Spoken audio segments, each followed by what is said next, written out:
जैसा पहले गृहस्थ वाले भी जीवन भर गृहस्थ में नहीं रहते थे। एक उम्र के बाद जब बच्चे समझदार हो जाते थे, बच्चों को राज इत्यादि देकर वो वन की ओर वैराग्य, तो जिंदगी भर गृहस्थ में नहीं रहते थे। एक समय तक गृहस्थ का आनंद लेते, फिर वैराग्य लेते।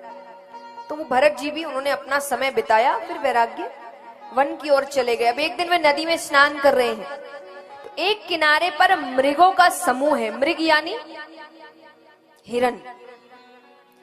तो उस समूह में एक मृग मादा भी है जो गर्भवती है।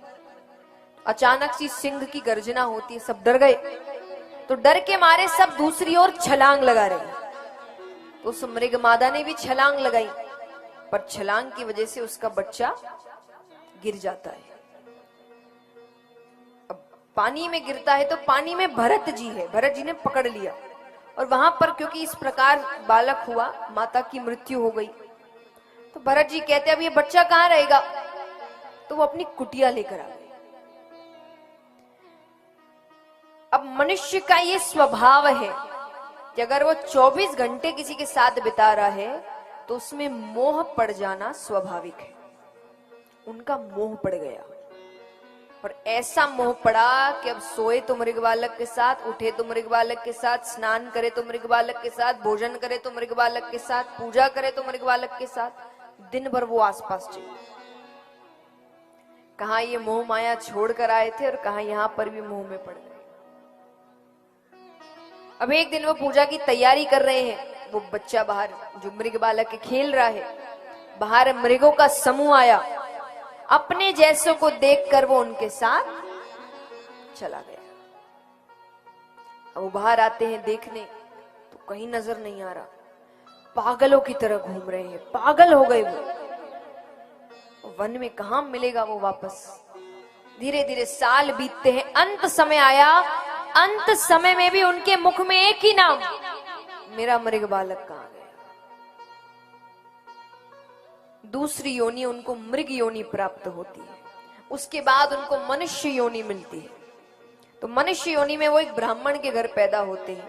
उनकी 2 स्त्रियां, एक से कुछ बालक और एक से एक कन्या, एक बालक। वो एक बालक भरत जी थे। तो भरत जी को जो बड़े भाई इत्यादि है, उन्होंने पढ़ाया लिखाया नहीं, कि ज्यादा शिक्षा देते नहीं है वरना आगे जाकर दिक्कत करेगा। कैसी दिक्कत? कैसी दिक्कत?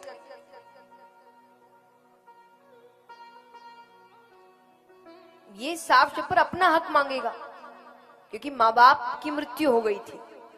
तो वो अपना हक मांगेगा कि मुझे भी जीवन जीना है, क्योंकि उनको पढ़ाया लिखाया नहीं गया, कुछ भी नहीं। तो उनको लग रहा है इसको अनपढ़ रहने देते हैं, तो घर के काम इत्यादि कराने लगे। अब घर वाले कराते सो कराते, बाहर वाले भी कराने लगे। भरत जरा एक काम कर देना, जरा सफाई कर देना, जरा बच्चे को संभाल देना, जरा सामान ला देना, और वो सब करते थे। बहुत भोले। उनके इस भोलेपन को उनकी मूर्खता समझी और उनका नाम रख दिया जड़ भरत। जड़ मतलब, जड़ मतलब मूर्ख, तो उनका नाम रख दिया जड़ भरत। अब यहां पर पत्नियों ने कहा कि हम तो घर वाले हैं काम कराते, बाहर वाले बिना पैसे दिए काम कराते हैं। तो भाई कहते काम करो, इसको गांव के बाहर जो खेत है अपना, उसकी रखवाली के लिए भेज दो। पत्नी कहे वहां ना रहने की जगह है ना खाने की जगह है, कौन रोज रोज खाना पहुंचाएगा? अरे बोले कुछ दिन पहुंचाएंगे फिर बंद कर देंगे, अपने आप को इंतजाम कर लेगा। बड़े प्यार से उनको बुलाया गया, बड़े आज्ञाकारी थे भरत जी। तो उनको बुलाया गया कि भरत, गांव के तो सारे काम हम देख लेते हैं, क्योंकि माता पिता रहे नहीं, उनके सारे काम हमें तुम्हें ही संभालने हैं। तो गांव के काम हम देख लेते हैं, पर गांव के बाहर जो खेत है उसकी रखवाली के लिए तुम जाओ, और हम तुम्हें भोजन पहुंचा दिया करेंगे, तुम वापस मत आना, क्योंकि अभी जमीन खेत हड़पना सबने चालू कर दिया है, तुम वहीं रहना। उनको पता था अगर एक बार उनको कोई बात समझा दी तो वो ही करते थे। चले गए। 1-2 दिन तो भोजन आया, फिर बंद हो गया। बहुत दिन हो गए भरत जी ने कुछ नहीं खाया है, कुछ भी नहीं। अब उसी खेत के पास एक प्राचीन माता भद्रकाली का मंदिर था। ऐसी अफवाह उड़ रखी थी कि अगर वहां किसी की बलि चढ़ा दो तो माता मुंह मांगा वरदान देती है। अफवाह थी, ऐसा कुछ भगवान किसी बेगुनाह की बलि लेकर आपकी इच्छाएं पूरी नहीं करेंगे। तो ये अफवाह वहां के कुछ डकैतों ने सुन रखी थी। तो वो जो सरदार था वो कहता, देखो आसपास कोई बैठा होगा, पकड़ के लाओ, उसकी बलि चढ़ा देंगे। तो आसपास तो एक ही बैठा है। भरत जी को लेकर आते हैं।